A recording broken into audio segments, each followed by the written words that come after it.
Bana endi rast gap qilsam, men yarab ketdi. Rast gap ma'lum. Mana da siz uchun yaxshi sizlar ko'pchilik masalan tortkash bo'lsa, esenjalasdan bilmayman, men eski noyoq pek oldirash bo'lib ketib, zopin ta'tillamay qolib qoldim. Mana soat mana birdan 25 o'tdi, mishta vaqtda zopin ta'tilmay turdim, men kes soat. Bugun nima demoqchi endi, men bala bizni qishimiz kerak, yuti balita hozir cho'ng'ilib ketdi. Bir yillarda bu balaga. Uning keyin men balag'ima 6 oy ulab qoldi ekan, mish kerak bir tug'dosim, qo'rqaqsim. To'rdashlar bir kurab qayasini o'sg'anmas, men o'sg'anmas bir raqamni, men o'sg'anmas 2 raqamni yo'llab qo'yinglar. Men tug'dosini biz oldin tanlib qilib oldik, vaqt emas sizlar. Emsa başlap ketadi. Upside down and inside out. My show all you folks what it's all about. Now it's time for me to get on the mic and make this tag team party hot. I'm taking it back to the old school, cause I'm an old fool who's so cool. If you wanna get down, I'ma show you the way. There it is, let me hear you say.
Mana to'rdashlar, ko'ngildan oldik chiqdi tudosi chiqdi.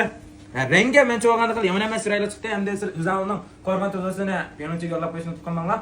Ma'lum qilsam, men mayimizninki, hamsa.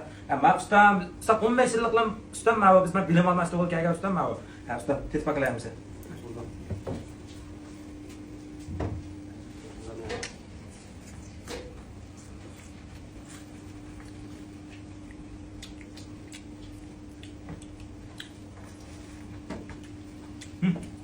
Tamam.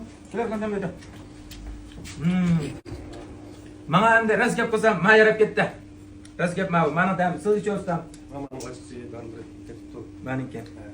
Sen endi meniki ustam. Rengi zaten chiroq chiqdi lekin. Rengi bekno chiqdi. Uni kendi zaten isketga qo'yib olgan men uchun. Yeb qo'landan. O'zim tez paqay, o'zim tez paqaydan ham tez o'ynayman. Emsa qanıga to'rdashlar silim bir kurab, men unutib qolgan yalvasa penalti esgatib qo'yishni unutib qolmanglar. Biz enimizga mana, misol yaxshi penalti basanlar mal kurab taqinbek qo'shilib, taqinbek uni yuz qizg'inlik qo'shilindi. Endi men nachar pas penalti bamanlar, men ro'y chiqib qolmasa, men qilamsa, yaxshi fikrlar bo'lsa ma'qul.